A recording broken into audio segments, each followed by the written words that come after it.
ready? You ready, Freddy? You ready for this? Okay, I thought so. I thought you were ready. But then again, I could be wrong. Hey, is it happening? Are we going live? There it is. All right. Hey, everybody. Welcome to Here's to a Problem. A little Wednesday night show after dark. Nice, gentle, cozy little crowd we get on our late night shows. Maybe some bleary-eyed Europeans waking up early and some insomniacs to round out the evening. But the main story today was the fact that bad news came out and the market was like, woohoo! Right? Okay. Meta missed their earnings by a lot. And then the stock flew. And the stock flew not because people are a bunch of morons, but because Meta Materials taking $40 billion of the cash they have on hand and using that to do buybacks of their stock. Reducing the number of shares that are out there, thus driving the price upwards, which is what these companies love to do when facing economic downturn, which is what we are. And let's face it, Meta is a dying company. Facebook is dying. Instagram is kind of, leveling out. They're losing to TikTok and TikTok in general. And they're spending 2 years of their total revenue on doing stock buybacks. It's crazy. And the infrastructure bill, Biden was trying to make it so that if you did buybacks like this, you'd pay a giant tax penalty. And it didn't make it through the infrastructure bill. So the companies are still doing it. And this has been ongoing essentially since the Trump tax cuts in 2018.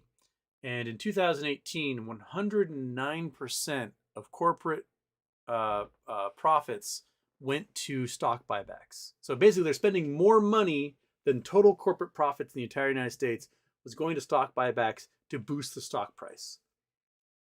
So essentially our entire market, while it is small and mid-cap stocks get hammered down so heavily by naked short selling and short attacks and things like that, the blue chips who should, face consequences for their terrible actions and poor business plans, they don't face the consequences of their actions because they take huge amount of, lots of times, are offshore profits and dump it back into stock buybacks that are essentially tax-free.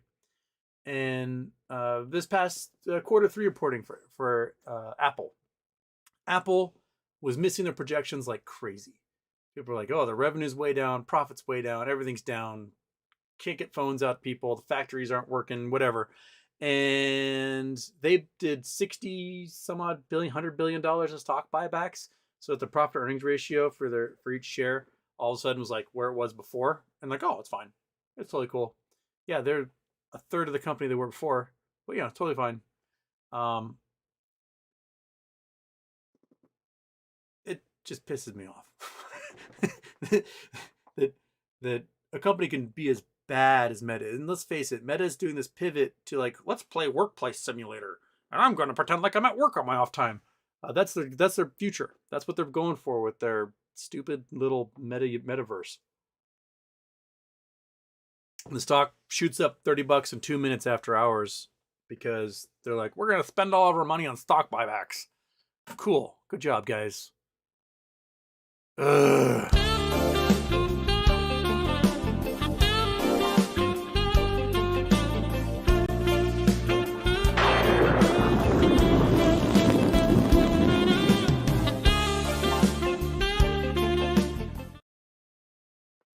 Oh, there we go. We're back. Off. No goofs. Okay. Yes, Meta, Facebook Meta, not Meta Material. I'm not talking about them. I'm talking about Facebook Meta, the company that used to be worth $1 trillion that's now not even close to being worth $1 trillion anymore. The social network that your racist grandma uses, that's who's doing the stock buybacks, and people were just stoked. Oh well, such is life. Okay, that's all I really had to talk about right off the bat. We raised $1,400 and some odd dollars. How much did we raise? Well, shit. I should look at how much we raised yesterday. All right, go to my channel, click on live, click on yesterday's, and $1,435 for the Guide Dog Foundation. Right on. Good job. Good job, everybody. That is pats on the back, claps, bows, praises. You help some folks. And in the comments, some folks who are visually impaired who watched the show were like, "That's fantastic. Thank you. I use a guide dog." So you even helped your fellow viewers with that one, or maybe they're listeners more than viewers.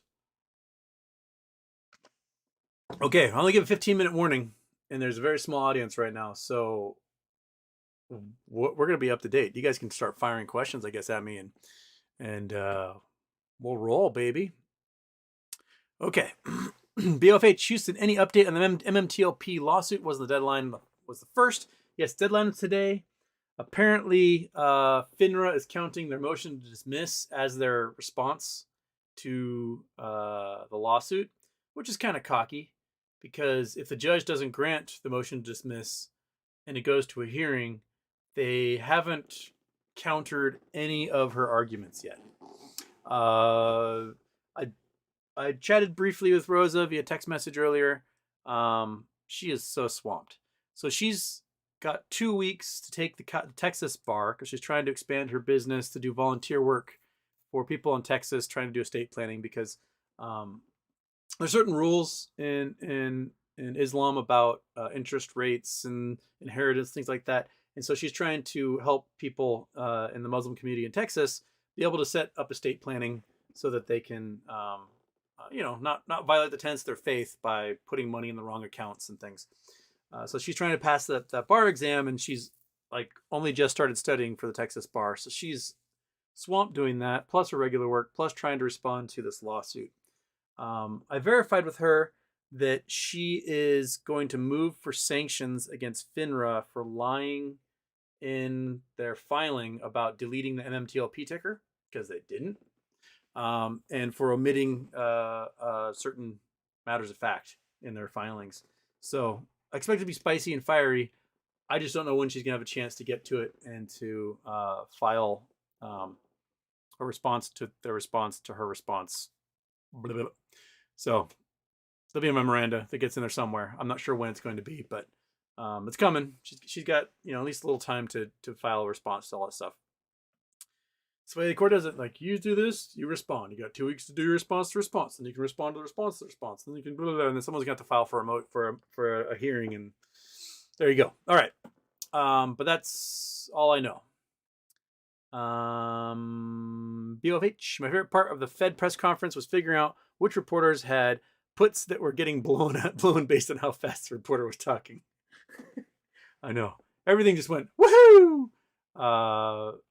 Because it was, 25 basis points they raised it by? Already forgot.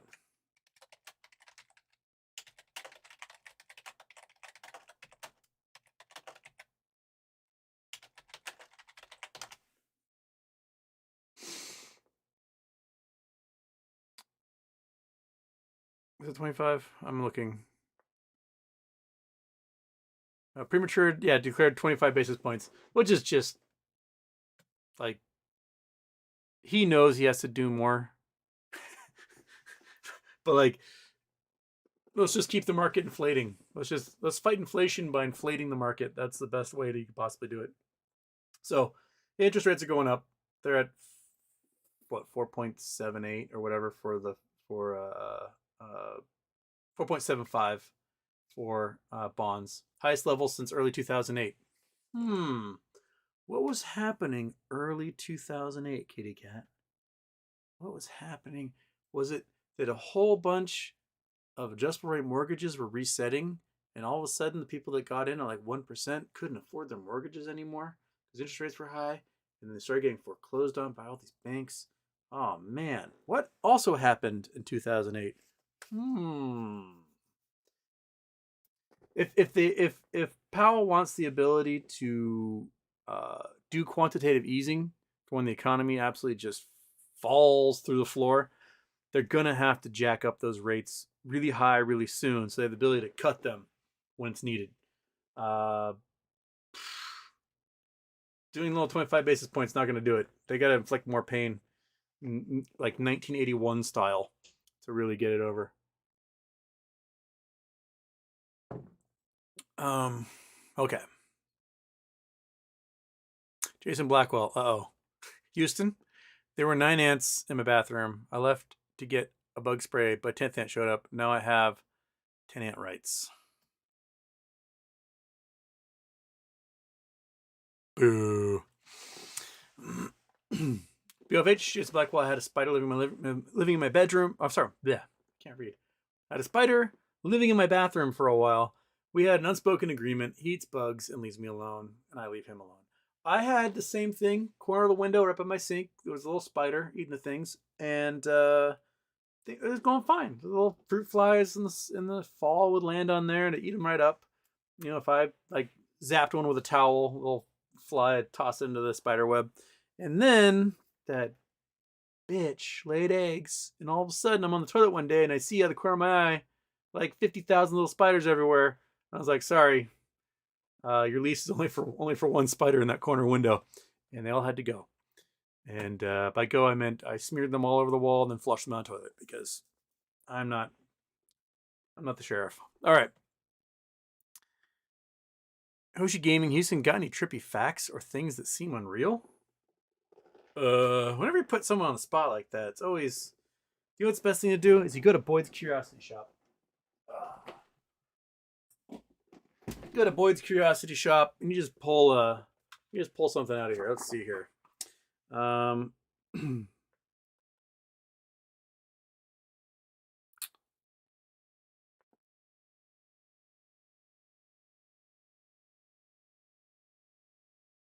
Okay, how about this? Prior to Florence Nightingale, Florence was almost exclusively a male name. There you go. Boom. Ruined it. My mom likes to think that my sister Ashley was the first woman named Ashley in the United States. Prior to that, Ashley was a boy's name in the South. And then my sister got named Ashley, and everyone thought she was a boy when she was really young. So I had to like pierce her ears, and no, she's a girl. And then all of a sudden, all these girls named Ashley started popping up.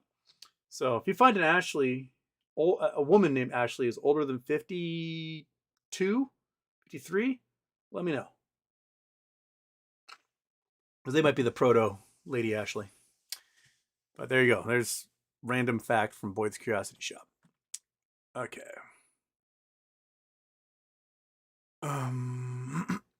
Citizen 54, Houston, have you read about NASA's rotating detonation rocket engine and its design for deep space missions? It's a pretty cool engine. So it's a form. It's more of a jet engine than a rocket engine.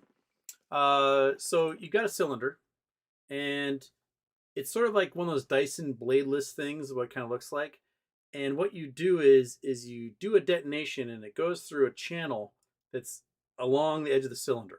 And then once that one fires, goes boom, then the next one fires, and the next one fires, and the next one fires, and it works its way all the way around.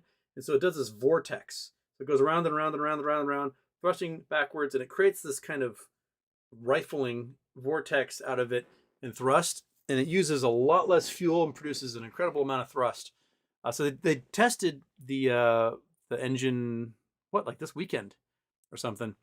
And it was like a 8th scale model, and it seemed to do pretty well. They think that they would be able to theoretically have enough fuel on board to do a mission where it would take 45 days to get to Mars and 45 days to get back using the same fuel that's on board, which would be pretty incredible.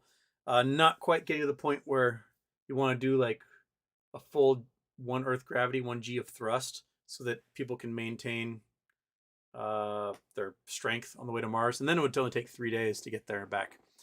3 days to get there and 3 days to get back, I should say. But the future's coming. We're going to be figuring out more engines and having lots of experiments happening. Once we start colonizing the moon, I think we'll start seeing more deep space travel type engines get experimented with. We've got lots of drawings for them, but we haven't had any practical ability to test them out. And we're going to be in a low gravity environment on the moon. It's Gonna make testing that stuff real easy.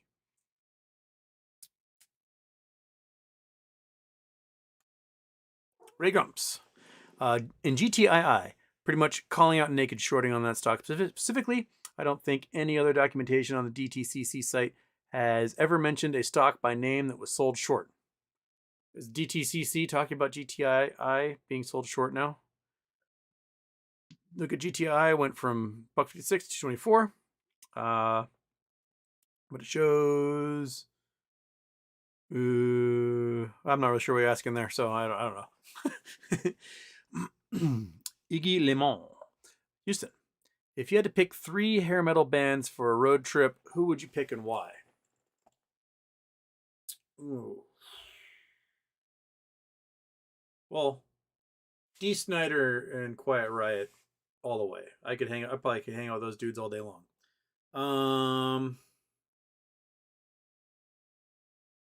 Who else? Who else would I want in there?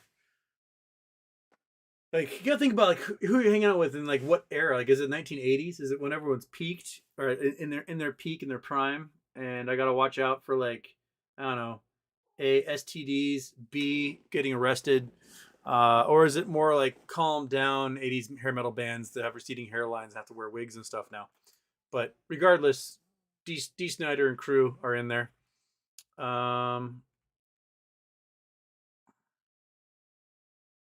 Who else, Kitty? Who else we should throw in there?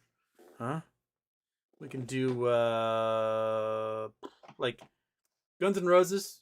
While I love their music, way dysfunctional. And back then, Axl Rose was kind of a racist douchebag. He's mellowed out and like apologized for a lot of his horrible stuff later on.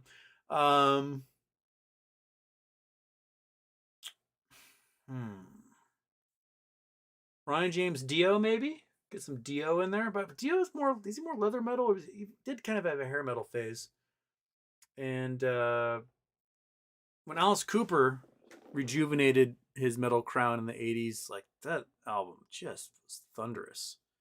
But like he's really religious, so I don't know if sounds like he might spend all his time on the tour bus like proselytizing to me. That's a good question. Who else would I want on that tour? If you guys ever watched Anvil, the story of Anvil, those dudes seem like they'd be pretty fun on tour. They'd be really appreciative too. Really appreciative, right, Kitty? Yes. I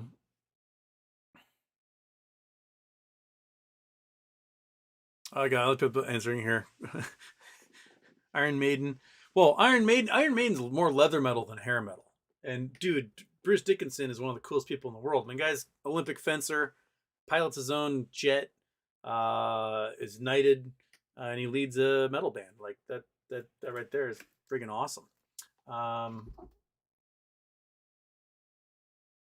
Yeah. So if we can add in leather metal, then definitely Iron Maiden's in there. So Striper would be pretty good. Yeah. Yeah. Ozzy just announced today that he can't ever tour again. So he like broke his back apparently a couple years ago, and he's been trying to do physical therapy and get himself up, and he just can't do it. So he's had to cancel tours, and that's it for Ozzy Osbourne tours. I went to Ozfest when I was like 15, so I got to see him there. That's the only time I saw him. He was definitely still completely doped out of his brain back then. But hats off to Ozzy.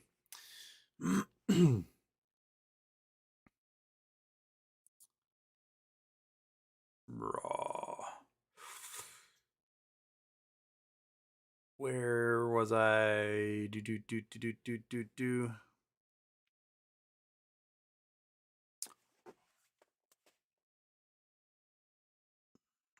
Hoshi Gaming Houston, can you explain how continents get recycled? At some point, were there other set of continents that went under and the new ones became recycled to lava? Sort of. There are island chains that get recycled quite a bit. We can go to the Google Earth. Okay, so we have big continents here. I really wish Google Earth had a thing that could show us, like, I go back in time 300 million years and we can watch the plates do their thing, but they haven't made that happen yet. So there's essentially two giant chunks that are kind of the proto-continents for North America. You've got the Craton, which goes from about just south of Colorado, or south of Wyoming in Colorado and Utah, and it goes up. The Continental Shield heads up and takes out, goes up through Montana, Saskatchewan. Sorry, was that Manitoba? Can't remember which one's which. Saskatchewan, Alberta, and up to the Northwest Territories. This is where you find your kimberlite pipes and all your diamonds and stuff, or in this whole kind of oval that's in here. And this was like the first continent for what is the Western North American continent to appear. And you got another one, the Abitibi Green Belt, which goes up through like New York, Ontario, Quebec over here. And these are like the seeds that the rest of the continent got built on. And as the continents move, so right now the continents are moving from the east to the west and gobbling up the Pacific. We've got the Juan de Fuca plate, this last little ancestral plate here that's about to be consumed by North America. And it's diving underneath the continent, getting reheated, turned to magma, spit out of the volcanoes along the Cascade chain here. And that's how we're recycling up that oceanic plate. But you'll notice that inside this little plate here, we got these like little mountains, these little sea mounts. When those hit the continental shelf, the continental shelf kind of works like a squeegee, and it scrapes them off, and it keeps scraping them off until you get this like big old pile of mountains, and that's how you get the coastal range. So the Olympic Mountains are part of that coastal range. The coastal range along Oregon and the California Alps here, where you've got like little towns like Hayfork and Trinity and stuff. These are all old oceanic floor. It's kind of sedimentary floor are a lot of these things. And this has all got scraped off like a squeegee by this leading edge of the continental shelf. As this plate dives underneath, it just scoops them up, and eventually makes a mountain, and then you got a new shoreline, and that gets scooped up, makes a mountain, and you have a new shoreline, and so on. That happens a lot. Where new continents get born are at these sea arcs, volcanic arcs that happen, where you got multiple oceanic plates hitting each other. So when you have a continental plate and an oceanic plate, and they hit each other, one of them has to dive underneath, right? Because the oceanic plate's usually denser, so it dives underneath and makes the volcanoes. When you have oceanic plates hit each other, they kind of have a hard time figuring out who's going to dive under who, because they're pretty close in density. But eventually one of them loses. So we've got this plate here that sort of Asia sits on, and you got this little ocean. I can't remember the name of the oceanic plate that the Marianas Trench and Japan and everything borders. But you got these two plates hitting each other, and they're making an island arc volcanic chain here. You got an island arc volcanic chain that is Japan and Sakhalin Island and Kamchatka Peninsula. You got an island arc volcanic chain that is the Aleutian Islands. And so this is sort of where baby continents start to get born, and then they grow bigger and bigger and bigger and bigger. We can see that how the land masses along Papua New Guinea have formed. This was an old ancient island arc chain, volcanic arc. And we have a new front to that volcanic arc out here where, you've got the Solomon Islands and New Caledonia and Vanuatu and these islands here. These are all building up as these two oceanic plates hit each other. Same thing with New Zealand. The island arcs that are forming off New Zealand that make up like Tahiti and Fiji and stuff. Tonga, remember the Hunga Tonga volcano last year that had that gigantic explosion? That was part of that same type of system. So that's how the baby continents form. Now, when you got continent on continent action, right? So go back in time 350 million years ago, before the Atlantic Ocean had spread apart via the spreading ridge, North America was smacked into Asia and Africa. South America was smacked into Africa. And where the Appalachian Mountains are, that go from Alabama up through into Canada, and where the Atlas Mountains are in Morocco, and parts of the Pyrenees, parts of the Highlands of Scotland, and the mountain ranges in Norway, these were all the same mountain range at one time. Norway, Scotland, Pyrenees, Morocco, and the Appalachians were all one giant mountain range where they smacked into each other, built up to these 30,000 foot tall behemoths as the two continents just smashed into each other and had their like crumple zone go. And they built and built and built and built and built. And then rebound happened. The continents went, well, there's enough energy there, and they spread apart and made the spreading ridge. And you'll look at the difference between the continental shelf on the west coast of the United States is, I don't know, how wide is that, the widest point? Maybe 20 miles? So, come on. 40 miles. 40 miles is how wide the continental shelf is there.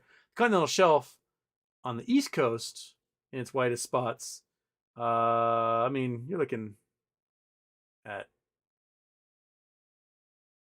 185 miles off Florida, 260 miles, right? And the continental shelf goes almost that far on either side of Florida. And this is because this huge mountain range, these mountains that used to be 30,000 feet tall, the size of the Himalayas, have eroded away over the last 300 million years and run downstream. And all these river systems have carried all that silt and debris and deposited out here on top of the oceanic plate that's been formed. And so the oceanic plate next to the spreading ridge, really rough. Lots of crinks and crackles and fractures and mountains and volcano chains and stuff. But when you get close to the continent, it really smooths out. This is because this has been filled in with a lot of debris over the years. And all this debris is left over giant mountain range. And you can look off of Europe as well, like just how big the continental shelf is, where the British Isles are, Norway, not so big off of Morocco, but there isn't much water to carry stuff down, so that's probably why you don't have as much detritus and sediment filling in there. But that's how you make your supercontinents, and the supercontinents break apart, and eventually North America and Asia are going to smack into each other in, I don't know, 600 million years or something. This part of Washington will probably smack into that part of Japan 600 million years from now and make a giant mountain range that's 30,000 feet tall. It's what India is doing right now. The Indian subcontinent broke off of this part of Madagascar and just motored its way on up. This is the spreading ridge that split it apart, and motored its way on up and smacked into Asia Major about 40, 50 million years ago, and has made a giant mountain range. And eventually, there's two options for India. It smacks into Asia, and it forms a permanent seal and sticks, or it breaks apart like the Atlantic did and starts spreading apart, and then all those mountain ranges erode again. But if it sticks, then it's going to be like the western United States. Much of what is the Rocky Mountains is actually an ancient seam that comes down from where one proto-continent slapped into the rest of them. And then there was a point, maybe 1 billion years ago, where our continent tried to split apart in Minnesota, and there's this huge basaltic volcanic event that happened. And North America tried to break apart, and it didn't last. It tried a little bit and then failed, and then all sealed in. But there's these incredible basalt flows underneath the forest here left over from that. But what was the question? Oh yeah, how's it recycle? So you can look at like the volcanic recycling happening up here in the Kamchatka Peninsula. And it's pretty cool to see. You can see that the Hawaiian Islands kind of go northwest a bit. There's the Northwest Islands and the Line Islands out here. And so there's a hotspot volcano right underneath the Big Island. And the volcano spews up, but the plate is moving. And as the plate moves, a new hotspot volcano pops up. And then the plate moves, a new hotspot volcano moves up. So this thing heads along, chugs along as the plate's moving. It's 3 inches a year or so. And right here, there's an incredible bend in the island chain. And this bend is from when India smacked into Asia and torqued the entire continent. And so this is the moment India smacked into Asia, that bend right there.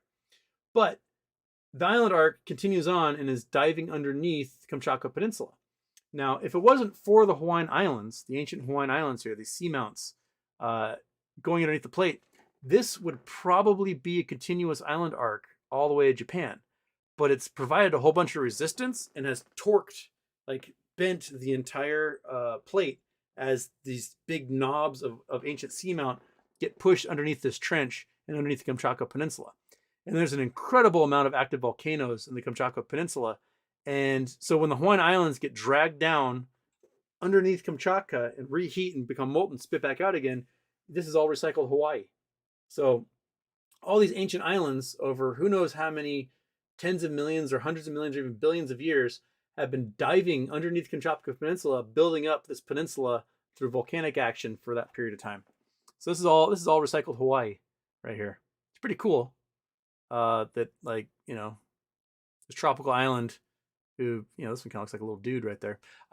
This tropical island makes for, you know, this chunk of Siberia, basically. Awesome. I love it. Okay.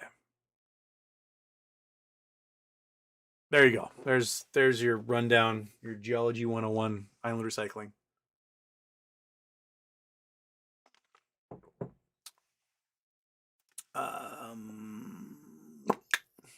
Peachy Sunday, Houston. I'm madly in love with a married person who seemed to be unhappily married. Please, what do I do?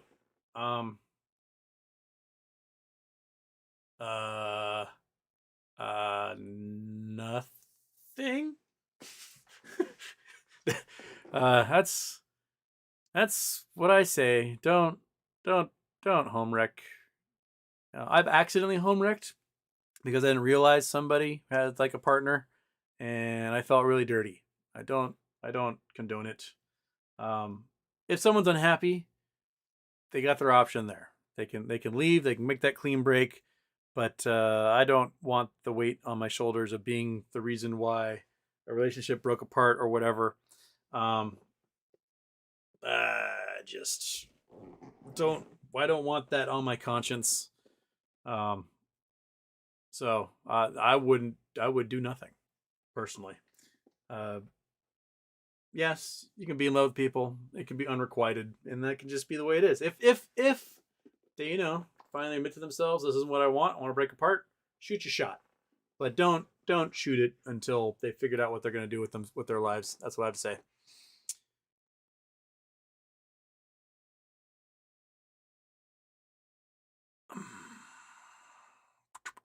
The troop of Batman there, he's right here. Hey buddy, come here.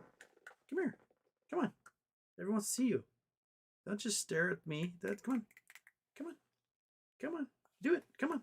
There you go. See, there he is. There he is. A little kitty periscope. I should put googly eyes on this thing. So when it comes bouncing up here. Yeah, Chalupa's here. He's here. Oh, you're such a scratchy little dude. How'd you get so scratchy? Were you just born that way? It's amazing. I wish I was just covered in fur. People wanted to scratch me all the time. Okay.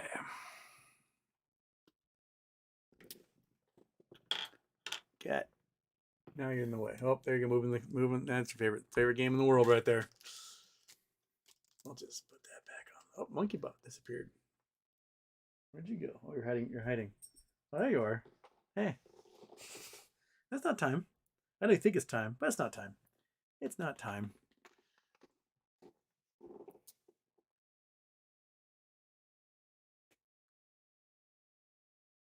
Matt Johnson all Fed meetings should be accompanied by CNC Music Factory.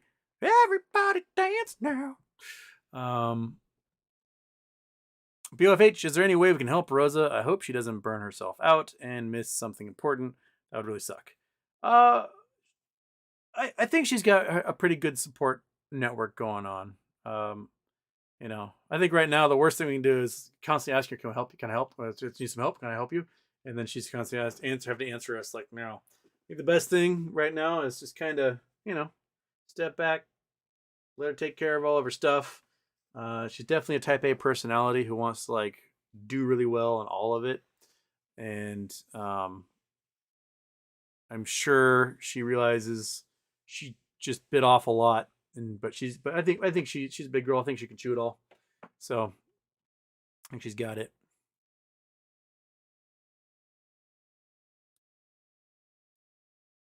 Evan the Dan supremacist. The non-Dan supremacist. Just watched a Mudwater ad. Gonna eat a pistol. I don't even know what a mud water is. Mud water?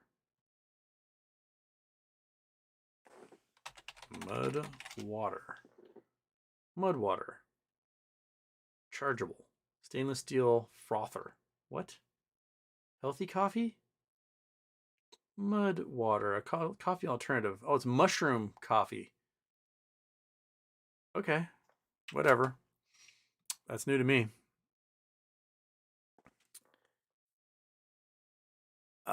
Destin Almedia. Houston, do you ever make it out to Spokane? Yeah. Time to time. I was last through Spokane in June when I was driving back from Banff. I went through Spokane.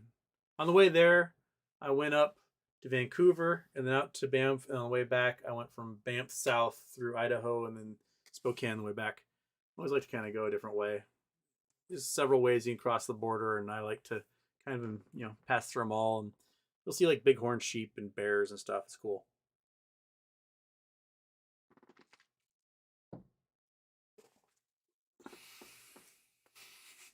All right, post Mmtlp, go to Spokane, hit a bar. Word.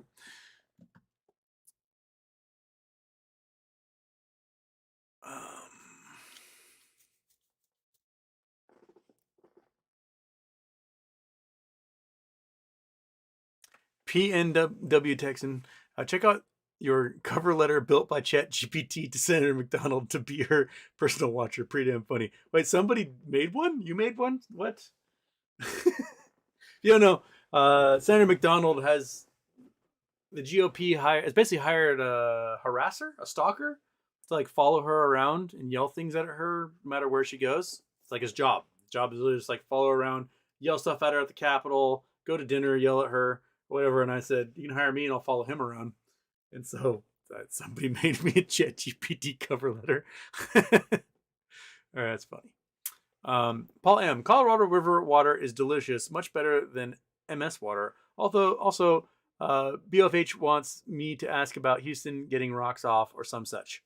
Get Your Rocks Off with Houston was the TV show that I made a decade ago now. Holy crap. I've sold it 3 times and then nothing's ever happened. So I guess I sold 4 times.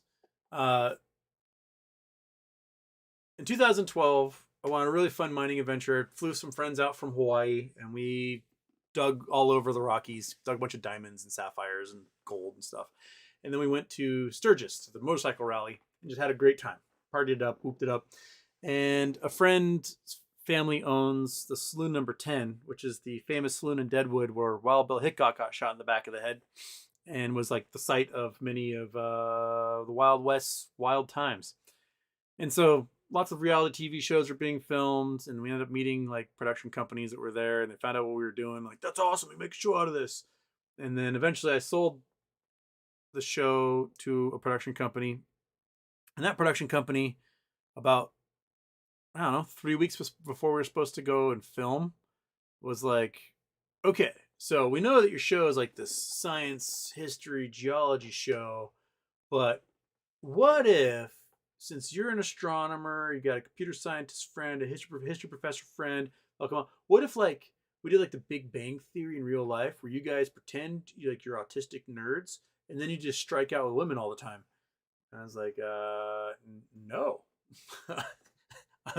I am not going to do that. And they're like, well, screw you, and then they dropped us.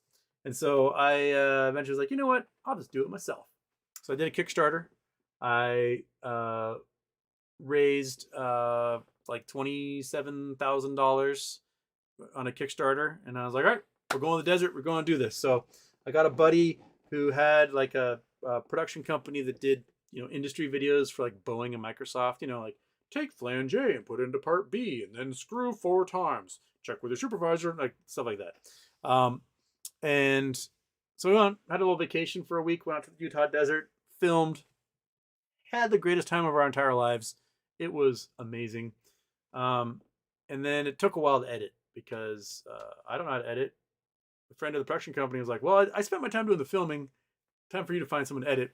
Eventually we found a guy in California who had owned a big editing studio that did music videos for a bunch of hair bands, actually. And he had sold his music studio and then was like basically bugging the hell out of his wife in retirement. And she was like, get a hobby. And so he volunteered to edit. And so by 2015, we had most of an episode edited and some like trailers, sizzle reels.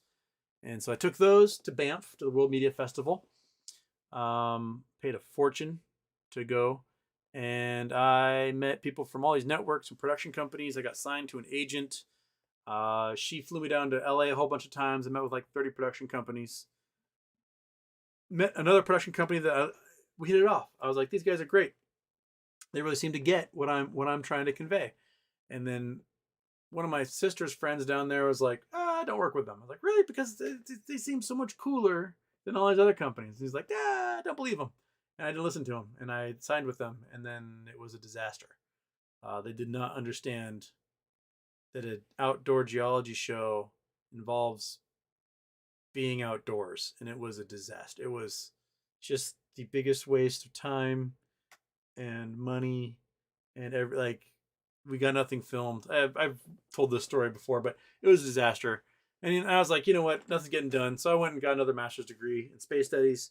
I'll wait for the contract to expire and get over the depression of signing this terrible contract that I'd signed. 2019, went back to Banff. Finished this master's in space studies. I was like, all right, let's do this again. Let's take this on. Went to Banff. Was the belle of the ball. Got signed to another production company. We worked on this thing all summer and fall, and then we had a meeting with Discovery Channel. Like, this is March 7th, 2020, March 8th, somewhere on there. Discovery Channel's like, this is awesome. Let's make a show. Woo! And 10 days later, the entire world was shut down from COVID. Discovery Channel laid off everyone and then canceled all new programming. And then we sat in COVID. And somehow during COVID, I became a niche internet micro celebrity. So I've been doing this since then. Went back to Banff this year. Barely survived because I got COVID before Banff, got COVID at Banff. So when I got back home, I was wiped out again. But signed with another production company. This one's in Vancouver, Canada, and nothing's happened. There's great plans. Signing with them. We're going to get this stuff done. We're going to be in front of like Disney Channel, Nat Geo by November and all this stuff. And nothing. They've said, we're so sorry. We're going to start trying to work on this really hard after the new year. So I think I'm going to give them a call tomorrow and be like, hey, are we working hard on this or not? But Get Your Rocks Off with Houston, hopefully someday will actually happen. Granted, the entire goal of Get Your Rocks Off with Houston is so that I can get a network to pay me to travel the world to see all the cool things I've always wanted to see and touch and poke and smash and then teach people the geology of how it happened.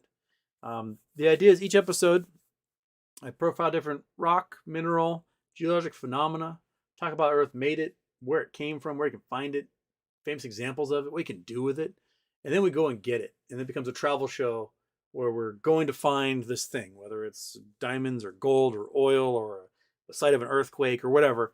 And then we do something cool with the stuff when we get it. And it can be, just a straight up educational show at times where, we're talking about, the landslides that happened after the earthquake in Nepal and all those people at Everest Base Camp got killed or injured. Or it could be, talking about slave pits in Angola that raise money for warlords and things when looking for diamonds.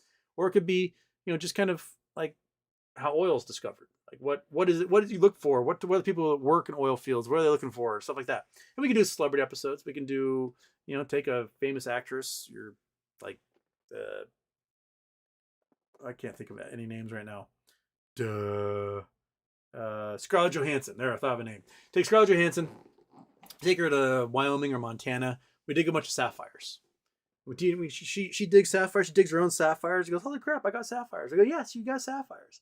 And we take those sapphires and we take her to some little old ladies that do faceting at some faceting club, and she learns how to cut her sapphires and make them beautiful and pretty. And then we take those and she goes to a friend of mine who designs jewelry. And she gets to design her own necklaces and earrings and bracelets and whatever and rings.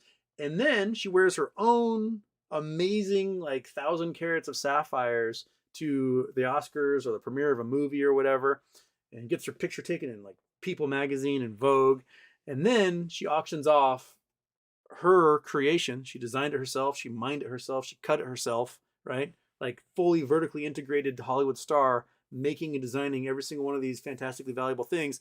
And then she raises, I don't know, $1 million for a puppy shelter or something. Like, there's cool stuff you can do with this stuff, and you kind of show people where stuff comes from, and a lot of times they can just go get it themselves. So that's the idea of get your rocks off in Houston. Is that we're getting our rocks off everywhere, all over the world at once, and everyone can do it. And I want everyone to join me and smash rocks out in the desert. So there you go, Paul. All right. All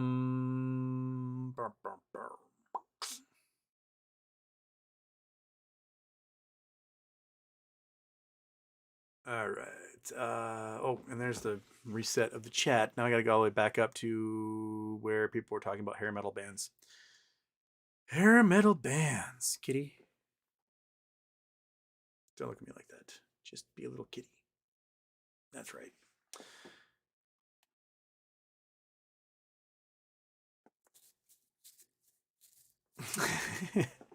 Hallie, who cares what leather metal they play? They have a plane. They do have a plane.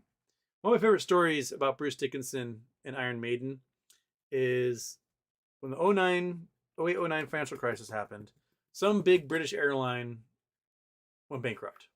And it's a big international airline for Britain. And there's like 30,000 UK citizens trapped all over the world. We're talking like Africa, Australia, Tahiti. And Bruce Dickinson, over the course of weeks, took the Iron Maiden plane and personally picked them all up and flew them back to the UK. You just think, I gotta fly.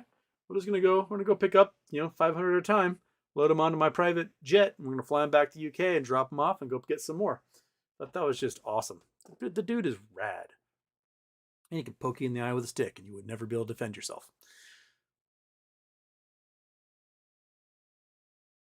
The first purge. Houston, how have the hedge funds done this thing? They sell stocks that they don't own. They have a complete dark market where they hold your purchases and settle them later. No one speaks about it. Well, we speak about it, but no one who matters speaks about it. The best we got is one dude on Fox Business who will allude to it for like 2-minute segments once every couple of months. But what we need is we need a couple senators, a few members of the House Finance Committee, the president. We need them to be hammering this day in, day out. I don't have much hope that Biden is going to get behind this because he's now making like a JP Morgan dude as chief of staff, which is just disgusting. Like, dude, give it the program. Don't do that crap. But we need, the more we talk about it, the more we like bring in those in our orbit who are like, you're a member of a cult. But we have to disseminate the best we can, and hopefully there's enough of a kernel there for a seed that can blossom outwards. Someone who's a fighter, and it can be our voice on the national level to talk about this stuff, because the hedge funds are getting away with it because they can, because they have, and we just have not had a champion at any high level take them on. And we really, really, really, really need to begin lobbying our own elected officials, not just showing up their offices, but like figuring out how to get money into their campaigns so they actually do what we want them to do. Let's face it, campaign financing is bribery. That's how you get it done. So we gotta do our own bribing that the hedge funds and everyone else do. And that's, there's millions of us,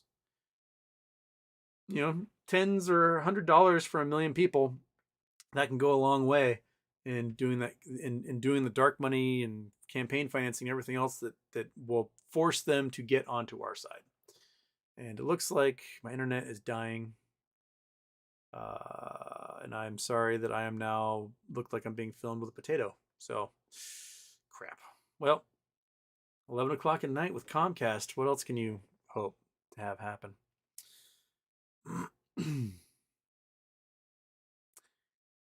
Nico McBrain is my dad's cousin. Who's Nico McBrain play for?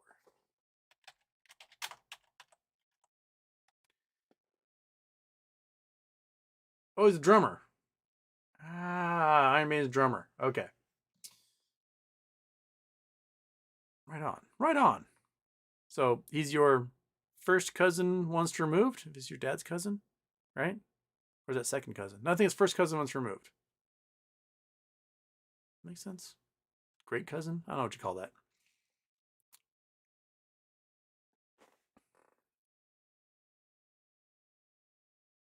Used to take turns sitting on each other's shoulders to look over the fence at Tottenham Hotspurs. Well, there you go.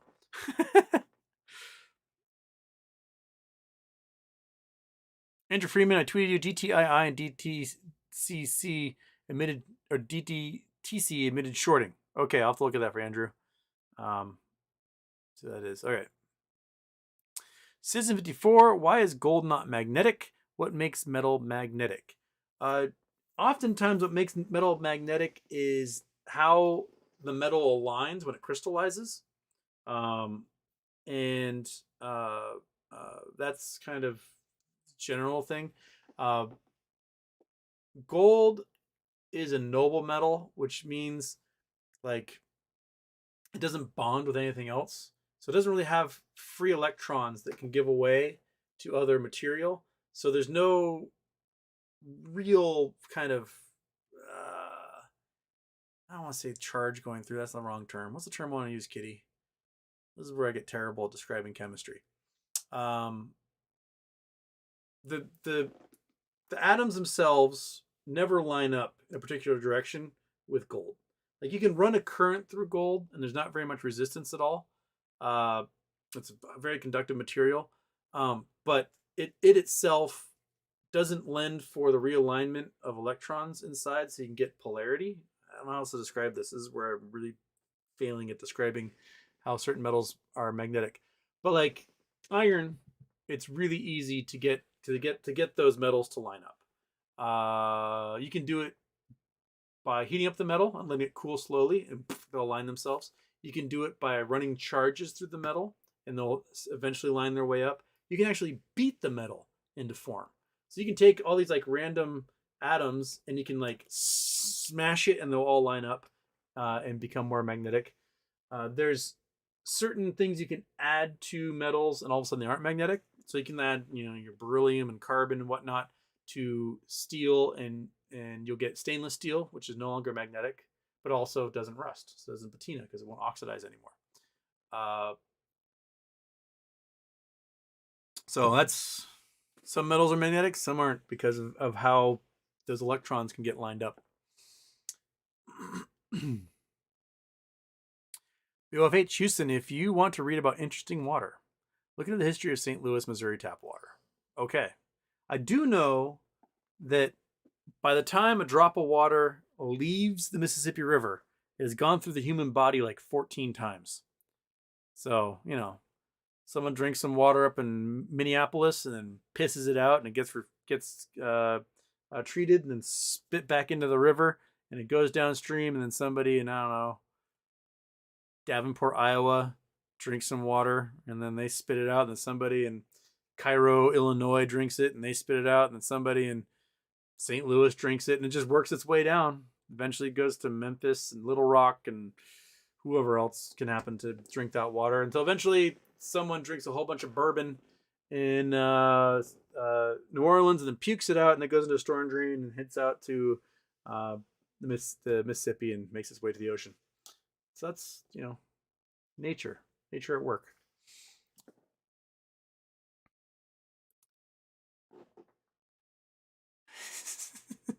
I love that everybody's arguing about whose water tastes best. Carl Alit, cost to borrow. Do shorts pay interest on synthetics? And does interest on borrowed shares vary? Example, say I borrow shares today at 10%. I pay 10%, but next week cost to borrow goes to 20%. Do I pay that 20% on those shares? It's the cost to borrow. There's two forms of interest rate that happen. There's interest rate that is sort of a fee up front to borrow, cost to borrow, and then there's an interest rate on the borrowing. So let's say you borrow 1,000,000 shares and it's at 1%, right? So you're going to pay $10,000 for the cost to borrow those $1 million worth of shares. So you'll pay $10,000 up front. And then there might be a 1% interest rate, which means every year you're going to owe $10,000 on those until you return them.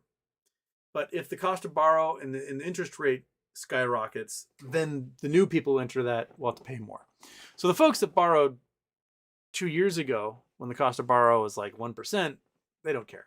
It's the ones who are borrowing now when it's 300%, they're paying crazy fortunes for this stuff. And that's usually when like the amount of shares available become very little. And then in the short interest is really explosive. But then oftentimes, companies do a stock offering and all of a sudden the short interest vanishes, cost of borrow drops incredibly, and everyone's fine again. You can come sit over here. You can come on. Just don't step on the keyboard. You know the rule. Come on. There you go. All right. I will pet the microphone tail. All right. You go up there. That's a good spot. It's a very good spot. Except I got to use the mouse. Oh, and don't trip and fall. And rub this head again. There's a head rubbing. There it is. Yes. Rub your head on the monkey cam. There we go. Oh, you're just such a little attention whore, aren't you? Yes. Okay. Adam Watkins, other than the earthquakes and volcanoes, wouldn't it be cool if the continents moved a lot quicker? Man, it would be terrifying. We're moving like 3 inches a year, which still seems mind-boggling to begin with. Like, you don't realize how much like the continents move, and the Earth is an oblate spheroid because we rotate, so we're a little bit wider at the poles. We're a little bit wider at the equator than we are at the poles, and as a result, it's got this little kind of fat ovalness to it. But the shape of that oval changes constantly. And so when I was in my geography courses in college, and we were doing our GIS mapping, you have to get updated like geometry for the shape of the Earth, otherwise none of the maps fit. So if you look at your Google Earth, which is constantly being updated for all that GIS stuff, like we can go out here and we can look at a place like Grayland, Washington, which is where Washaway Beach is. This is where the ocean is eating away at the beach, and the whole town is disappearing. So here, North Cove, Grayland, all this area. If I turn on the roads, the roads. Show me roads. Why are you not showing me all the roads? It used to show. Okay, I can do the history, can't I? Where's my history map? 1985. Okay. All right. So 1985. Give it to me. All right. Maybe we'll go a little bit further. 87. Can my internet handle downloading? There we go. All right. So this is 1987, right? This is like 100-meter resolution. It's a really terrible resolution. But you can see the highway here, and as we move along, it's going to become North Cove is getting smaller and smaller. Come on, give me another picture. It's 94. That's not updated at all. 2001. Come on. There we go. Town's gone by 2006. Right? 2012, even smaller, and so on. Not only do you have to like update your maps to things like the ocean eating stuff, but you can see where these roads line up. Now, if suddenly Google Earth, which has all these roads mapped out using GPS satellites and things, if the shape of the Earth changes because the oblate spheroid kind of moves around a little bit and the continents move 3 inches a year, all of a sudden all the roads are off. They're off just by a little bit.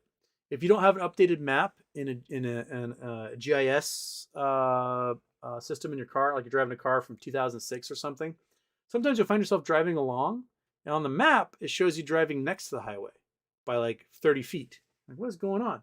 Because the shape of the Earth changed, and the GIS is not aligning itself with the new geometry of the Earth. But I was really hoping this was going to show roads kind of off skew. But if you're in like a GIS program, you can sometimes have the wrong geometry for the Earth, and like all of a sudden the U.S. border is in the wrong spot by 200 yards or something, because the Earth squeezed a little wrong, and the GIS, these satellites that are going around us, they're going around the center of gravity of the Earth, not according to the surface features. So they're always going to have like these exact coordinates, and you got to like have some nerd calculate the volume of the Earth and where the shape is at all times. But anyway, if you guys ever want a cheap home and have it only last a little while, you buy a home out here in North Cove. You can probably get, let's see here, that house is disappearing. My guess is you probably buy this house right here. You probably buy that house for $3,000 right now. Get yourself a nice house. This dude's got himself a boat, an RV, and everything else. That house costs you $3,000 because next winter it will be gone. You can see the remnants of all these homes that have getting eaten up. The coast here in some places is eating up the houses at 600 feet a year. So this house got destroyed. This one's coming on next. This one's got maybe a couple of years. Let's see here.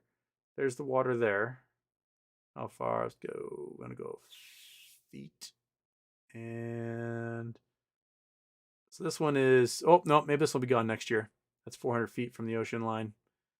Yeah,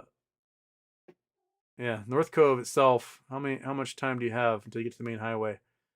That's 1,400 feet, quarter mile. So at the rate that's been eating it, maybe 4 years, 5 years. Okay. Yeah. So then they'll have to reroute Highway 105. Back to the original. There we are. Oh no, the house is still there. That one's still there. He made it.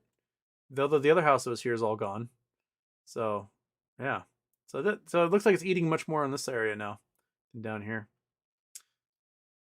But I mean, there was whole homes and things out here. That's all gone. It has nothing to do with the shape of the Earth. It's always a fascinating area to go look at. But anyway, I digress. Kitty, what do you want? What do you want, Kitty? What do you want? He was just rubbing the legs.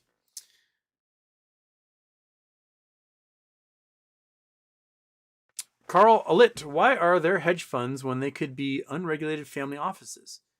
Because to have an unregulated family office, you need to actually care to spend all your time doing the investing stuff.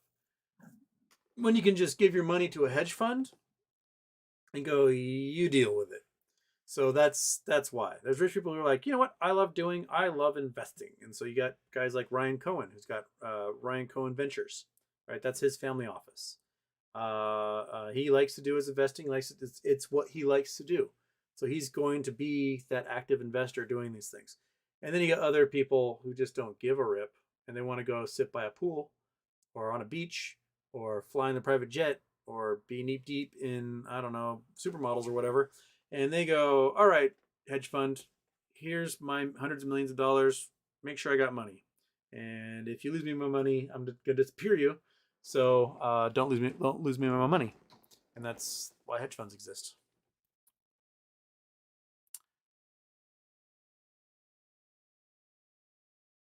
And SJ, also family funds cannot take in other people's money. Clients money used. They can only invest their own money.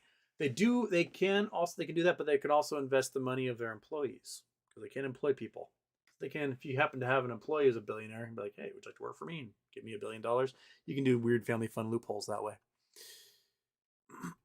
Jay King, Houston, good morning. Great to catch your late night. Although I thought you were doing an afternoon. I was going to do an afternoon show, but then it ended up being a nice day outside. Monkey Butt and I went for a walk and got treats everywhere.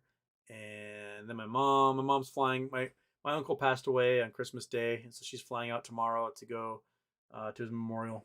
And so she does not know how to navigate the modern world. And so I had to show her how to get her boarding pass on her phone and how to access it.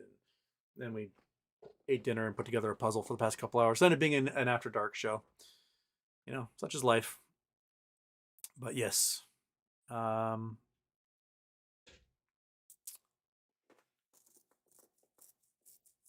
right.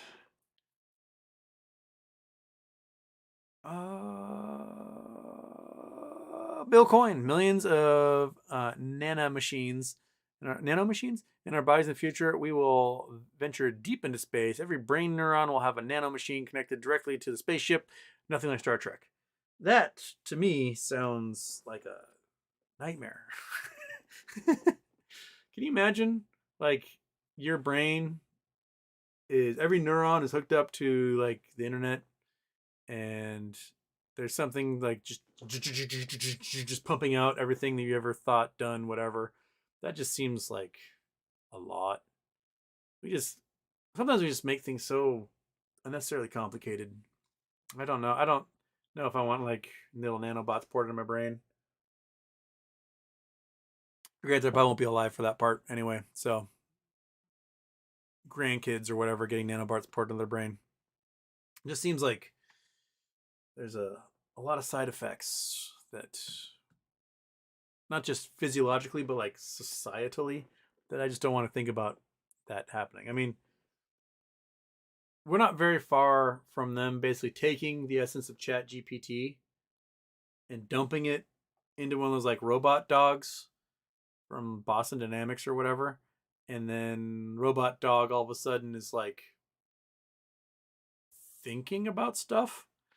And that's how you get the T1000 and T800 and Skynet and everything else. No, thank you. Kim Fusting, Houston, are there any interesting rocks to be found in Montello, Nevada? I've never been to actually Montello, Nevada. But let's go look at it and see where it is. Montello, Nevada. Maybe I've been through there and I just didn't realize I was through there. Bam, bam. Montello, Nevada. Shadoink. Okay. So we are... It's a little desert town. Looks like in the Basin and Range. What highway are we on? 233. Wait, where are we? Okay, there's Wells, Oasis, Montello, Contact. All right. Oh, so we are northeast of like Wendover or north of Wendover. Okay, there's Wells, right? So along I-80, and then up. I actually haven't been through this part. I've been up Jarbidge. I've been on Oahe, Tuscarora. I've been through here. Most of the stuff I've done in Nevada is sort of like Winnemucca south in these mountain ranges. I've done a little bit along like Highway 50, Austin, Eli, things in there, but I've never actually been up in here. There is gold. I mean, like all these mountain ranges all have boatloads of gold. You can go to like little neighborhoods here just outside of Wendover, right? So Wendover, this is where all the kids from BYU will race in their cars for on a Friday night, come to Wendover, get married, have sex all weekend, and then have the marriage on Old Sunday and drive back to campus. But these little neighborhoods here are actually built on top of old gold mines. There's rock outcrops, so just crazy amounts of quartz veining happening. So this is all old gold mining country. But there is lots of gold to be found up in these hills. Outside of gold, maybe some copper, silver, whatnot. But I've never actually been to Montello itself. Is this where you are, Kim? Are you up in here? But I would guess you could go up into these hills here. There's some roads. There's prospects up here. I don't see any large active mines. But this whole basin and range just has tons and tons and tons of gold mines. I don't see anything super active up here. Also, it's pretty sparse tree-wise, which makes you think that there's not much water to draw from to do a big mine, which is probably why no one's bothered. Some of the larger mountain ranges have more, but let's see here. There's little dirt roads come up in here. Probably find something. This looks like it might be a little stake. But I don't see anything that looks like anyone's actively looking for stuff out here. And then to the east, go across the border into Utah. I know there's gold out here in Utah because there's a couple of ghost towns at the edge of the Salt Lake that were or salt flats that were gold mining. But how high are these mountains? 6,000, 7,000. It's not super high, so they're not going to get much orographic lift and too much water out here. 7,000, 7,000, 7,900. Not any roads. There's no roads whatsoever. There's a couple little dirt roads here.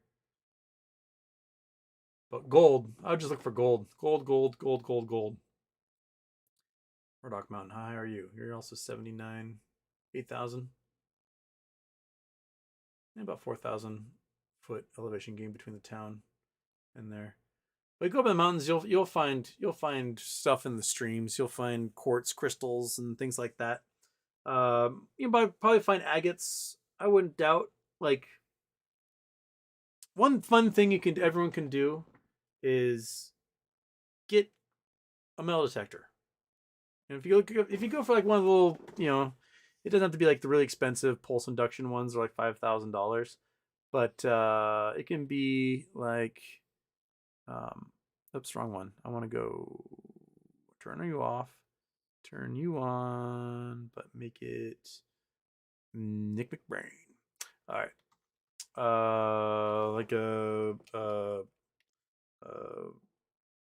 Like a white smell detector. So we can do like a gold metal detector. So these are the mine. Holy shit, the mine labs are like $8,500 now. Jesus Christ. I had a 3,500 I bought for $1,500 and does exactly the same thing. But they're up to 7,000 now. Jesus. Yeah, Garrett Gold detector. These ones are kind of expensive at $7,800. Like the pretty good non-pulse inductive metal detectors are, they'll be $700, $600. The pulse inductant ones, these are amazing. They penetrate down, a meter, and you can find a grain of gold at that depth. You don't need that. I would go for, was like a Lobo. Is that the one I'm thinking of? White smell detector. These ones are all pulse induction. They're so expensive. Fisher Gold Bug. This is pretty good cheap one at $500. This is probably some cheap Chinese piece of crap that, it will do things, but not very well. Where is the Lobo? I think it was called Lobo. I like that one. It's kind of fun. But get yourself like a $300-$400 metal detector that can do gold, and then when you go up into the creeks in some of these washes, like hit this creek bed right here. So where Jim Thomas Canyon is, and just look behind boulders with the metal detector and see what you find. I just walk these creeks and see if you find anything. Because nuggets will break off of the cliffs up at the top of the mountains and wash downstream during big rainy events and snow melts. And then you just go and see if there's any gold there. There's some really, really big gold fields for metal detecting in Utah, and you have to get across the state to get the biggest one, which is Briar Patch, Rye Patch. So there's like a Rye Patch reservoir here, and which side of it is it? I think it's here. Maybe crap. Where's the Rye Patch Goldfield? Humboldt Ranch Canyon, Imlay Mill City. Maybe it's over here. One of these sides of the Rye Patch Reservoir. Some of the largest gold nuggets ever found in the United States were found out here. There was an old mountain range. I think it might be here. It might be in here. There was an old mountain range kind of eroded away, and there's some gold veins that got exposed and like broke apart, millions of years ago. People just head out with metal detectors, and they find like chunks, absolutely huge chunks of quartz with tons of gold embedded inside of it. And Rye Patch. It's not right. Duh. I got my. Oops. Knock my things off there. Come on. Too many books stacked up on top of each other. I got my Nevada gold nuggeteering here. Rye Patch. Where are you? Rye Patch. Lovelock, Churchill, Lovelock, Pershing. That's the county we want. Give me the pages, dude. I have to go on the back. Do you have an index? No, because you're a book written by poor people, that's why. But, sorry. Holy Cross Mining, nope. Jessup, nope. Sands. Well, maybe, let's see here. If we go Elko, maybe up Elko County, yeah. Elko. would be towards the back. Charleston Placer, Cope Mountain, Gold Circle, Island Mountain, Tuscarora, Van Duzer. Why don't you show me where you are? Esmeralda County. Esmeralda. Okay. Esmeralda, Clark County. Okay, that's that one. Lynn, Egress. Oh, we're getting up to close to your range. Sawtooth. Dutch Flat. Okay. Other places. Humboldt. Okay, sorry. And we're doing the Houston's flipping through a book thing. Lander, Lincoln counties, Buckskin. All right, dude. Come on, Silver City. That's wrong side of the state. Bullfrog, Placer. Wish these books would have. All right, Belmont. That's where my treasure was. That's stupid Houston. I got treasure Belmont. Like an idiot. Okay. Cowwitch, Antelope, Scosa, Placer. No. Trinity. Oh. Trinity sites. Can't go there anymore. Spring Valley. Jack Gummit. Goldbanks, Kennedy. I want Pershing. Story, Ormsby. Did they not do Elko in here? It's our state, but not Elko. Argentina, Buckhorn, Hilltop, and oh, here we go. Elko, there we go. Charleston, Island Mountain, Snowstorm. No, they don't do anywhere near where you are. But if we go Pershing, PMMM, Nye County. I think it's Pershing, not Nye. Pershing. Where's Rye Patch? This one not even. Was this book published before Rye Patch was a thing? I can't even find it now. Looks like it was. I guess Rye Patch was discovered after this book was published. It's a pretty new discovery. But anyway, I talk to myself looking at a book and I'm going to get totally lost and you guys are going to be like, yawn. Anyway, metal detecting is fun. You need to walk around, let your dog go, like get bit by rattlesnakes and stuff. I don't know, kids can build sandcastles and get hit by cactus needles and things. But yeah, the one of the coolest things you can do is pick a mountain range, just pretty much any mountain range in Nevada, especially out here in the Big Basin and Range area, and just go and metal detect a canyon. Just walk up this canyon right here with a metal detector and just see what you find.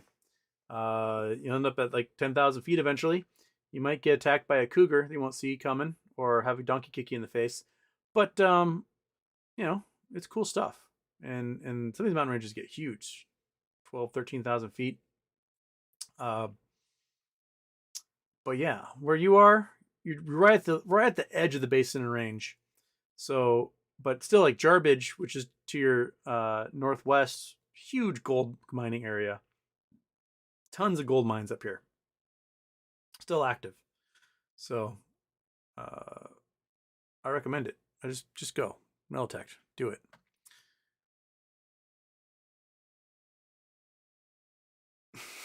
Paul M. Wait, have I been subbed to a geologist the entire time? Ugh, science gross. Yes, you have. Among other things. Cat, don't stare at me like that.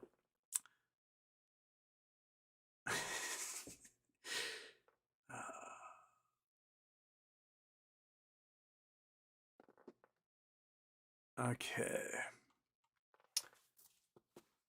Man, what a tiny little crowd we got tonight. Sometimes it is late night shows and there's like 500 of you for some reason, but I think everybody got sleepy today. And they went to bed early. Now everyone's arguing about water. Carlsbad is the best water. Which Carlsbad? Carlsbad, California? Carlsbad, New Mexico? I don't know which Carlsbad you're talking about.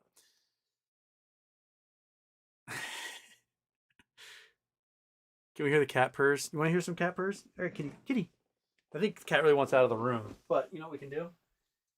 Until then, we can pick him up and pet him. Yeah? Oh, a little purring going on? Yeah? Here. Ugh. I know you don't want to sit in my lap right now. You want to just get away. Well, how much do you want to get away? You're going to pet? You're not going to purr because you're so angry right now that I've got you trapped. You can listen to his asthma.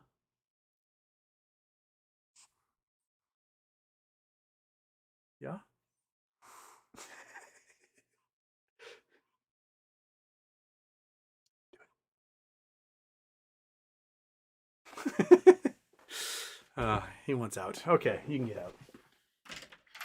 Do you think? Probably him, like, I need to go to the kitty box. Let me out, you idiot. So he's gone now. He also has his girlfriend cat that's locked in a room downstairs, and my roommate has a like lady cat that lives in her bedroom, and then he just wants to get in there and just make sweet, sweet love all the time. So he's probably going down to either go to the bathroom or yell for his unrequited love from the other side of the door.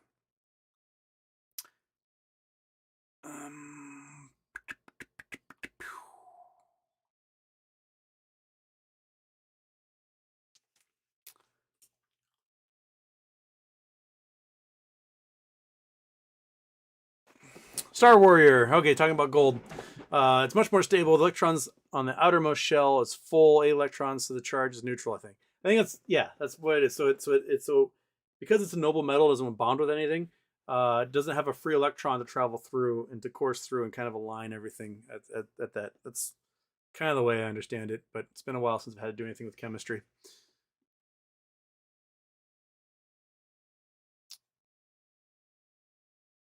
Sincere 206. Where in the world is Ryan Cohen?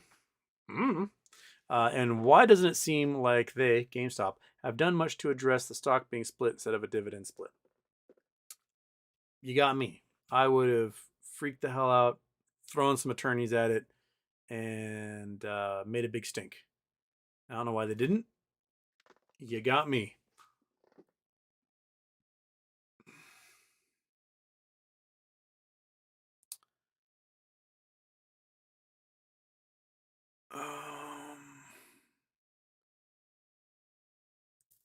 Len Hernandez, is Acme parent company a good loan to keep or try to get in on GTII CRTD? Which is a better play?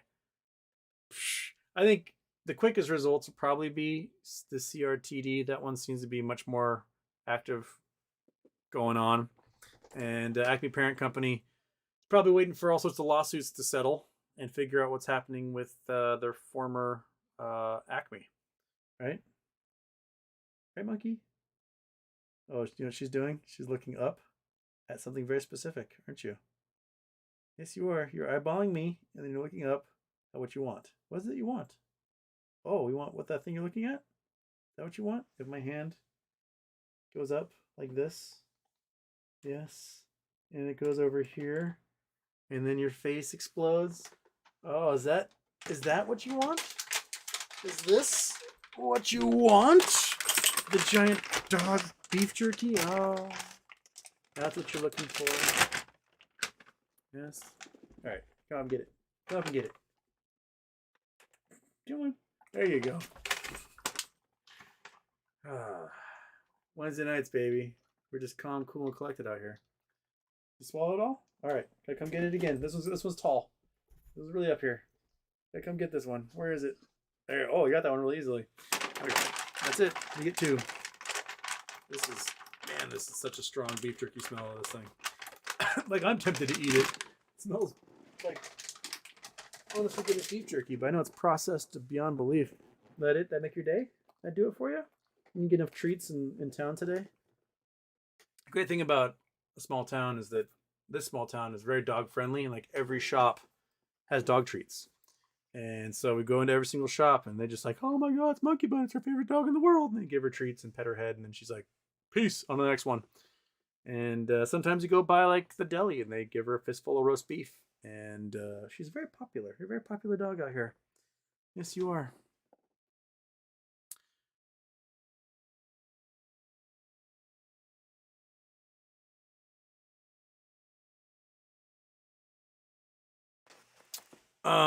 Limit 22 Houston. I know you stream for charity. I heard and seen stats how pennies of dollars donated go towards charity. In large portion, it goes to execs. So broken.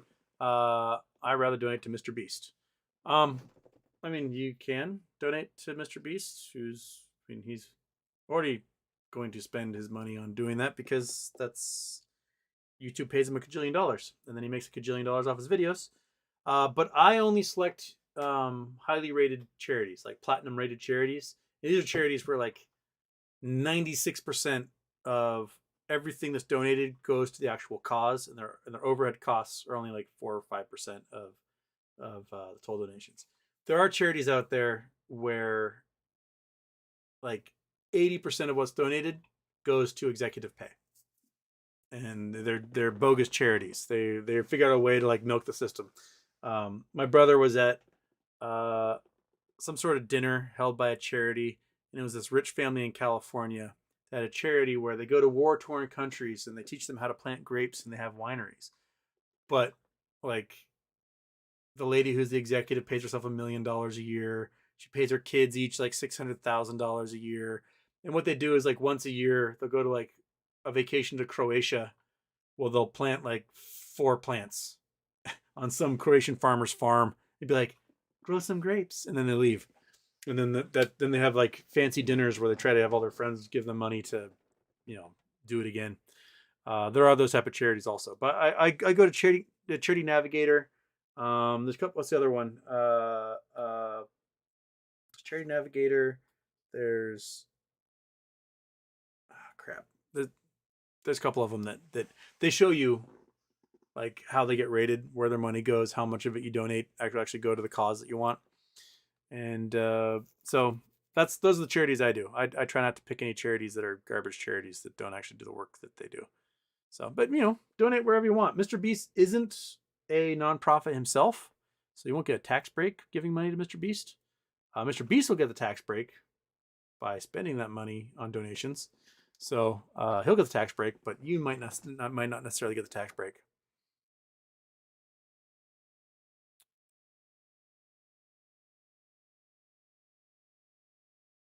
Oh, Star Wars Houston, what's that town that's always on fire due to somebody lighting their underground coal veins on fire?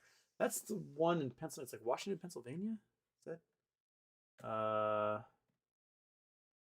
Easton, Pennsylvania. Not Easton. Pennsylvania town coal mines on fire. Centralia, Pennsylvania. That's what it is. So if we go to here, no, there's a Centralia, Washington. So my brain was like thinking Washington. Centralia, Pennsylvania. Yeah, it's been on fire for 40 years and will burn for like the next 1,000 years or something. Up in the Appalachians here. So this town, and you can see the roads are still here. All the houses are pretty much gone, but it's because it's on fire. The ground's warm all the time. The tree roots are dying. Yeah, so like there used to be full-on people in this place. The cemetery here, old cemetery, but there's like no homes anymore. There's one home there, one home there. So there's 1, 2, 3, 4 homes and a fire station left. So it looks like.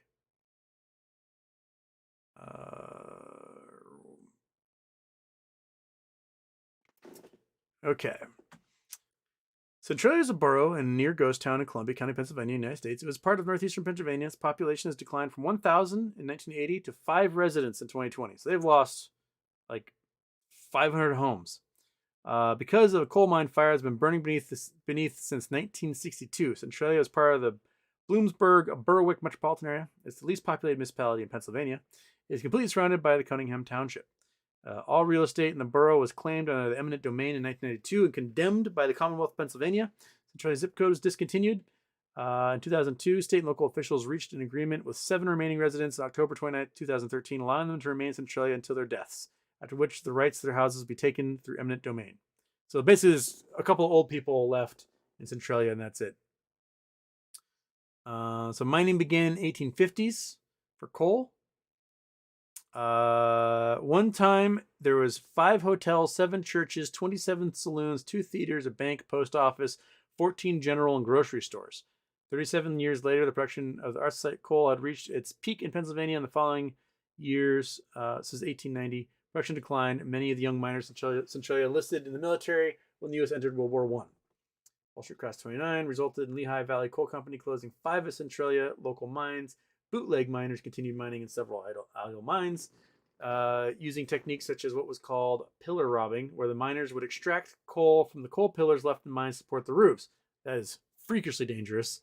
This caused the collapse of many idle mines, further complicating the prevention of the mine fire in 1962.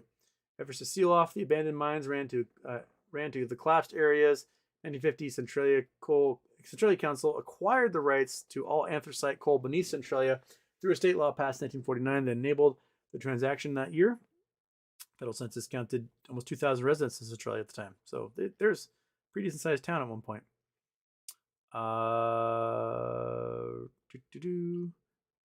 Centralia Mine Fire has its own article. Oh, let's look at this. Okay. The coal seam fire has been burning in the labyrinth of abandoned coal mines underneath the borough of Centralia, Pennsylvania since at least May 27th, 1962.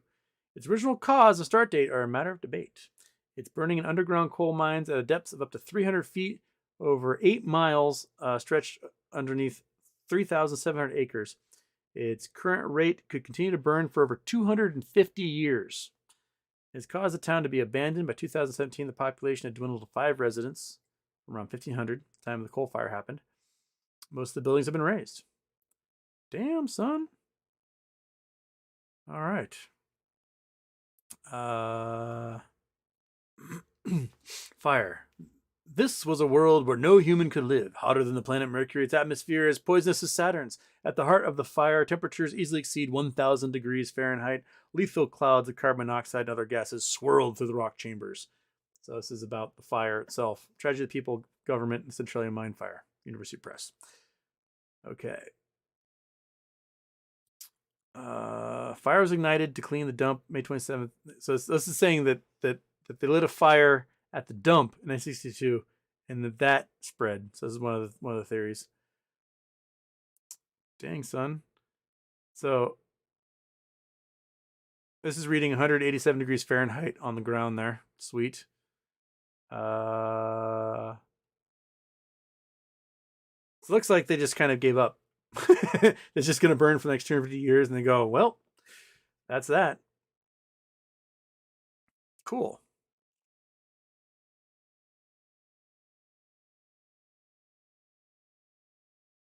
There you go.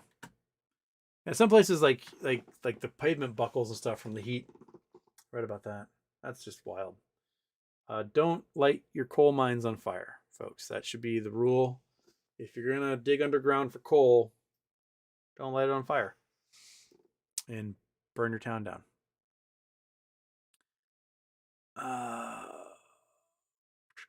Oh, and there's Situba, Centralia, Pennsylvania. Giving the answer there. I should have just gone one comment down. Who got it for me? Aaron Salentine, Houston. Hope all is well. What do you think about GNS stock having a special dividend vote on February 15th for shareholders? What would the ideal thing to do to get an overstock situation? I think it will be an overstock situation. I mean, the company's not as large as Overstock, and they don't have like a huge float, but the spinoff is going to be a blockchained stock that's to be traded on an exchange designed specifically for trading stock via blockchain. So it will be a crypto dividend essentially, or crypto stock, a blockchain stock. So, and I'm not sure if the company itself has any viability or if the spinoff has any viability, but it will definitely cause some issues. I mean, there's been some others that have done crypto dividends since Overstock that have not been very successful. Black Dragon did it. Their stock was at like 2/10,000ths of a penny and went to like 3/10,000ths of a penny briefly and then dropped back down again. They're seller pegged. They're toast. But these guys, they got a little bit more money in their market share than some of the others I've tried since then. But yeah. Star Warrior, should we go gold hunting? Everyone should go gold hunting. Gold hunting is the best.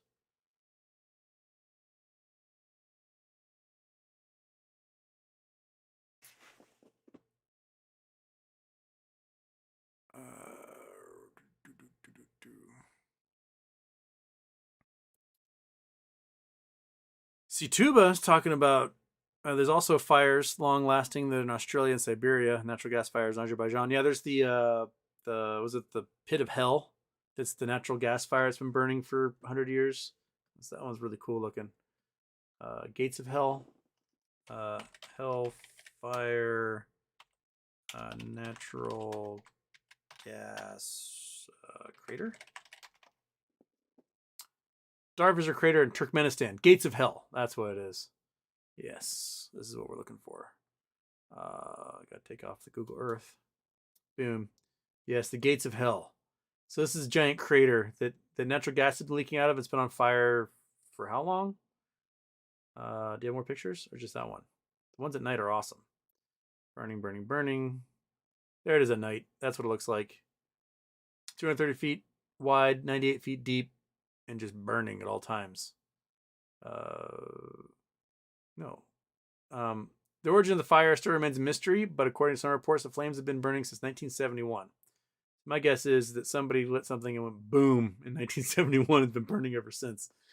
Yeah. A group of Soviet geologists accidentally created the crater searching for oil, according to Smithsonian Magazine. Due to the methane underneath the ground, couldn't support the weight of their equipment and collapsed. To burn away the dangerous methane, they reportedly set it on fire. Hoped they would take a couple weeks, but it's been burning ever since. There you go.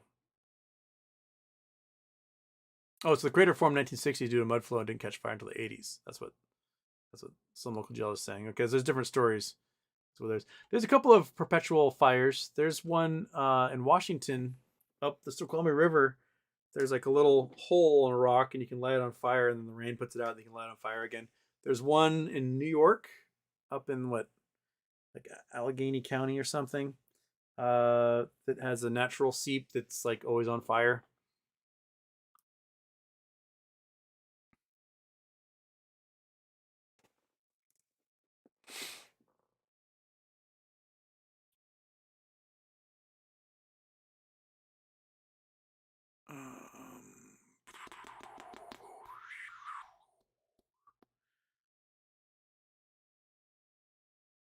She gets rid of coyotes. Of course, everyone loves her. It's true.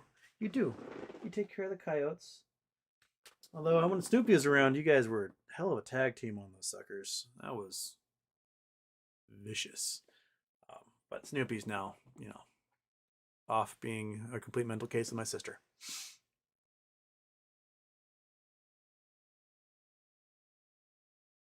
Okay. Martin Weiss, CS is my favorite my favorite MOAS indicator. As long as it's over a buck, we're far from it. What's that right now? That's Credit Suisse, right? What is Credit Suisse right now? 363. It went up quite a bit after hours. What is up with credit, dude? Okay. So 2007 Credit Suisse was $72 a share. During the you guys can't see what I'm doing here.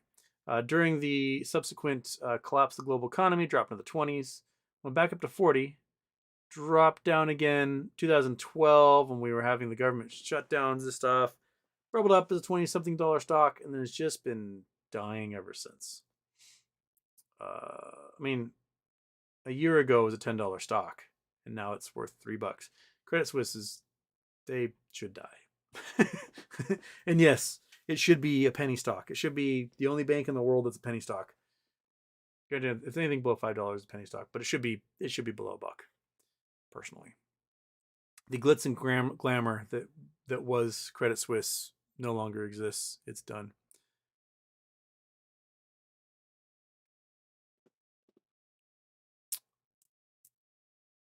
Martin Weiss, where'd you get that train ticket that includes skiing? It's the Snow Rail Pass. I mean, I buy it when at the airport. So at the Zurich airport, you leave the international terminal, you go to where the trains are, and it's right. There's like a shopping mall that's attached to the airport. It's inside that shopping mall train station. Downstairs, like I don't know how to describe it. You enter the train station. You go downstairs. There's like some grocery stores and stuff in the mall, and then you turn to the right, and there's another escalator that takes you down to the trains. And to that right side is where the snow rail passes for the Graubünden Bernita Express. That thing, and that's where you get the snow rail pass. So 300 francs or so, might be up a little bit more now, but it gets you 6 or 8 days of skiing. You can do like a 3-day pass, and you just go to Davos or Cloisters, and you get your skiing. It's awesome. Twilight Zone. Skip my question. Did I skip the question? Where's Twilight Zone? Oh, All right, so what about Portugal? Where is good to find gold there? I don't know Portugal. I've never gone. But where there's mountains, there's gold. So there's mountains all over Portugal. Come on, do it. We're going to do that. I'm going to turn the roads off because they're annoying. Boom. Okay. Pull out Pennsylvania here. In the long, wrinkly mountains of... They're cool looking, though. The long, wrinkly mountains of the Appalachians. They're just so goofy looking. Okay. We're going to head over across the pond. Still going across the pond. There's Azores. Whoops. Okay, Portugal. So, Portugal, there's mountains everywhere. The whole freaking country is mostly mountains. So I would just look pretty much everywhere. I mean, there's a history of lots of gold mining that happened in Spain and Portugal. And then they went to the New World and just mined the heck out of that. But I wouldn't doubt... Let's see if there's any active gold mines in Portugal. I have no idea if there are active gold mines in Portugal.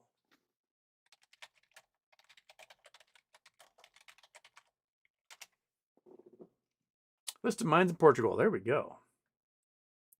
Coal, copper, gold.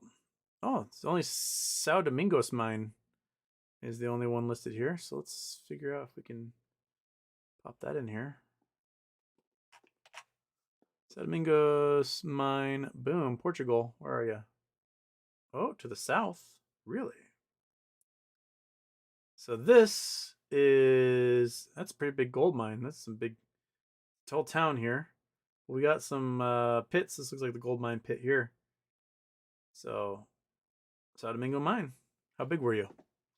1854, Italian miner from Piedmont staked a claim on the mine. Ownership then passing to a French syndicate in 1855. Mining resumed, 1859. Guys from Cornwall ended up there. That's where a lot of mine techniques came from. Gold and silver. For about 400 years, mining stopped when the Romans left. Wait, what? Well, the Romans mined the area for gold and silver for about 400 years. So the Romans were there, and then they left. In the 1850s, an Italian came in, mined it.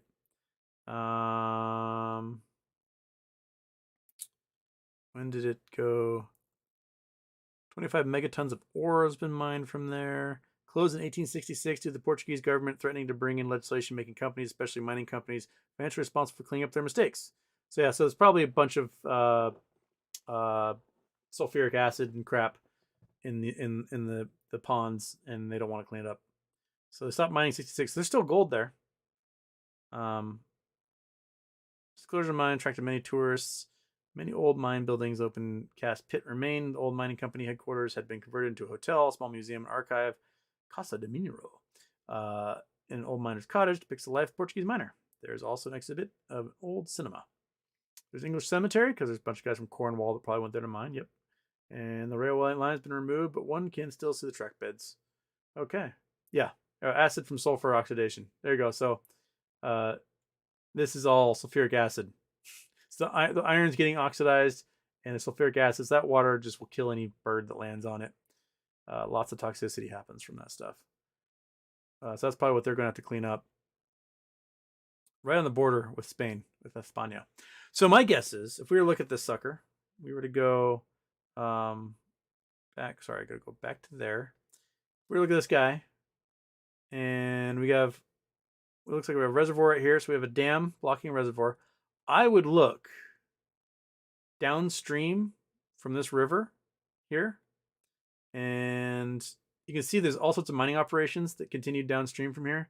So my guess is, and all this is acidic and fucking gross, but I would look downstream some of these river systems down from the mines. It looks like they may have dredged.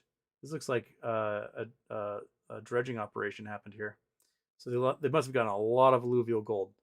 But I would metal detect the crap out of this. If there's any tailings piles, because this is an old mining operation, that didn't have very sophisticated ways of getting their gold. So the way the big dredges would work, these just imagine these big bucket line dredges. You've seen them like just scooping up as they float along, and they just scoop up everything.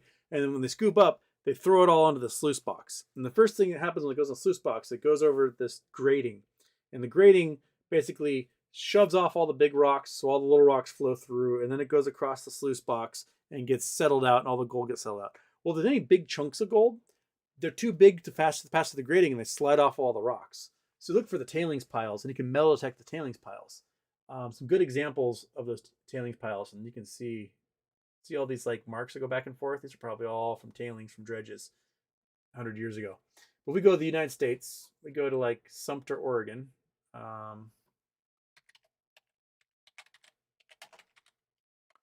Sumter, Oregon. Let's fly, baby. Go all the way to Oregon. Sumter Dredge is one of the most famous dredges ever. So here's Sumter, Oregon. And, oh, not very good satellite pictures here. But you can see these lines here. Oh, you guys can't see because there we go. All right. So these lines here, this is where the dredge went back and forth and back and forth and back and forth and back and forth and back and forth. If you guys want to see what the dredge looks like, a picture of it. There we go. So a big bucket line dredge. So there would be shovels that would scoop along this thing. That would kind of go like a chainsaw, and it would just scoop, scoop, scoop, scoop, scoop, scoop, scoop, scoop, scoop, scoop, and it would dump all the stuff back onto this sluice, which would go inside the big house here on the floating barge, and it would process all the ore and get all the alluvial gold out. Well, this thing was not particularly effective at getting high grade gold. It got tons of the flour gold and little nuggets. So you can actually take a metal detector and you can go along these big tailing piles left over from behind the dredge, and every once in a while you can find a big old nugget. I'm talking like fist-sized nugget of gold if you're lucky. So people will come and metal detect on the tailing piles and hopefully find something that dredge missed. In like Mongolia, where the Chinese have big bucket line dredges going, the Mongolians who used to live there peacefully, and then now these big Chinese gold mining operations are tearing up their land. They're making a living mining the tailings piles of the big bucket line dredges from the Chinese. So anyway, you can go to Portugal. You can go back to it's mine here, southern Portugal, right near the border. Where were we? We're somewhere along here. And I would just hit the streams or downstream of those mines. Where were we? I don't know where we were. Somewhere up here. And I would just take a metal detector, go downstream, see what you find. Get a little sluice box off of Amazon or somewhere else on the internet, and just kind of go with a shovel and dig behind rocks and just see what kind of flakes you get. My guess is there's lots of areas that if you have one big gold mine, you're gonna have other veins nearby that will work. So, where were we? Santo Domingos mine. Oh, we're a little further south. Okay. Yeah, so this is all, you can see all the white, all this white that's here. Well, now it's kind of faded out, but you can see in the satellite photo all this white. That's all mines. They mined this entire river system. They probably did it with dredges all the way down to here. It's probably all mined, and now it's behind these reservoirs. I'm not sure. It's right on the border with Spain too. If you can get downstream of this reservoir to where the river, oh, here's the dam. So I'd check this river. I'd do this whole river right here. That's what I would do. I would look for sandbars. It's like where the cut is here. See where this big turn is in the river. On this side is the wash. This side right here, this is where the gravel gets deposited. And I would look in the gravel here on this. This is on the Spain side. I would look there for gold. Some of these other smaller rivers have better cut and washes, like this one here. If there's gold in the hills where this comes out of, there you'd find, you could dig up some of the sand and gravel here and see if there's any flakes of golds on this bend here, on this wash, on the cut and wash. That'd be a good spot to look.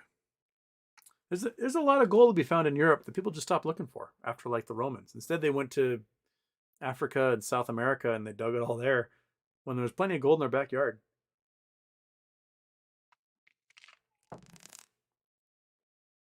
Okay.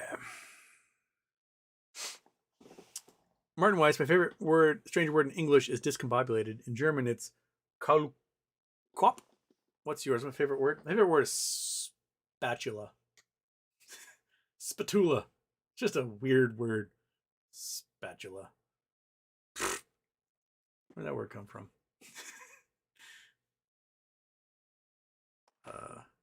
Spatula. Origin of word. There you go. Someone else was having that question. From Latin, spatula, a flat piece. Diminutive form of spatha, broad or flat tool, ancient Greek. Or spath, a broad wood or metal blade. So spatula. I never really thought about spatula as a weird word. And then we elected the weirdest kid in the entire world to be like a student body leader in my high school. And he made Brad's weird word of the week. And he put spatula up there. And I'm like, yeah, that's a weird word. Spatula. Monkey? Spatula. There you go.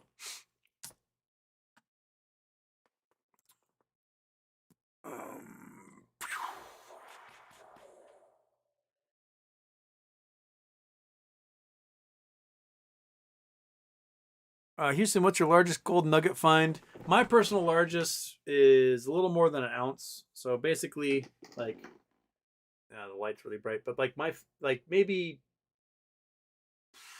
25% larger than the area of my thumbnail. That's the biggest one that I found. Most of the gold I've gotten has been from sluice box and dredging, which is all like flour gold, and that's the majority of it.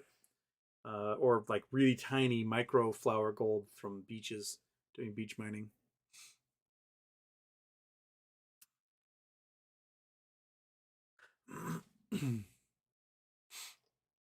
Zone. I'm 5 minutes behind. My nan and granddad lived in a small village called Sarzedas near Castelo Branco. I visit every year, so I want to go hunting for gold while I'm there. Thanks for answering. Let's see where that is. Sarzedas. I'm probably totally mispronouncing that word because I cannot speak Portuguese. Sarzedas. Control V. Sarzedas, Portugal. Where are we? I'm going to go north.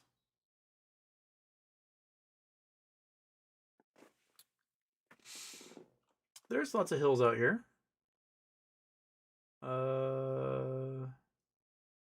Looks much more farming, but there's lots of hills. Not very big hills, but they got 100-foot rise on them. So I can't hurt to go hit one of these streams.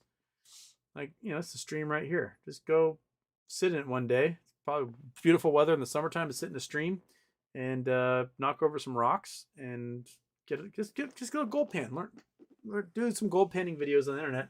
Learn how to gold pan and just go see. Once you find a couple of flakes, your brain's gonna be broken, and that'll be that. That's all you're gonna do.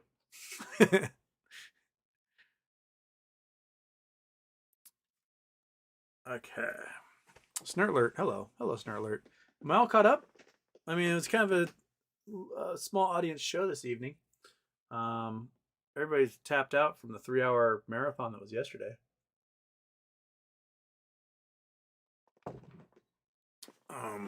But Limit 22. Be great to see you stream from Mars one day. At what point would you go, or what needs to be in place for you to say, yeah, let's do it?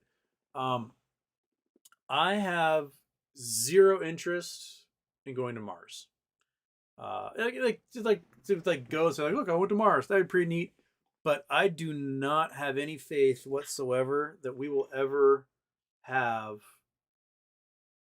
a usable, functional, self-sufficient colony on Mars. They'll be worth it. Because there's no minerals to get on Mars. The place is poisonous. Basically, it's all the hardships of being anywhere else in space without any of the economic benefits. It's like it's just as hard to be on Mars as it is to be on the moon. Except the moon's 3 days away from the Earth.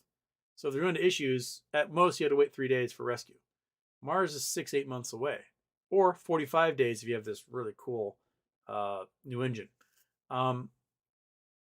You can get trillions of dollars in minerals out of asteroids. It's just as hard to live on an asteroid as it would be on Mars, but at least you've got trillions of dollars in wealth that you can look forward to exploiting. Like Mars, just what are you going to do on Mars? You're going to go. It's going to cost you a fortune. You're going to get there, and you're going to spend the entire time trying not to die for no economic benefit whatsoever. It just seems like a complete It's a complete waste of energy and time and money and everything else. Go to the moon. Exploit the hell out of the moon. There's $500 quintillion in helium-3 on the moon. Plus, there's creep, rare earth elements, and phosphorus. Phosphorus, rare earth elements, and crap. Monkey, help me. Potassium. There we go. Potassium. The other P one, but has a K. Whatever. So there's tons of creep on the moon. So there's also things we can exploit for the moon. It's right there. It's right there. And Mars is like so far away. Once a year, it's not even just so far away. It's on the other side of the sun.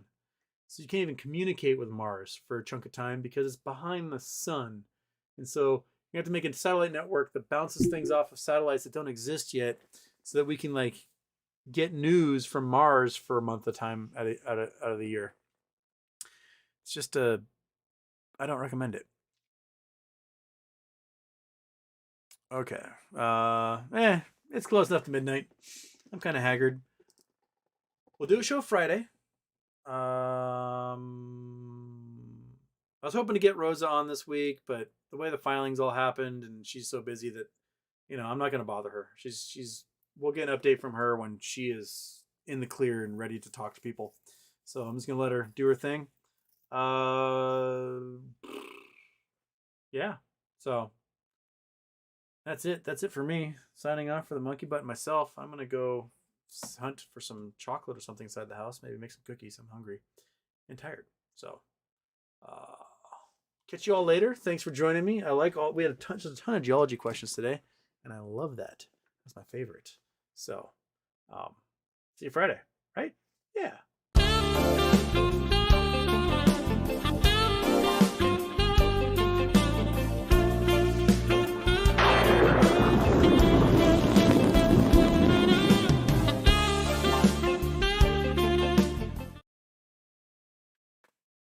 It's a snake eye.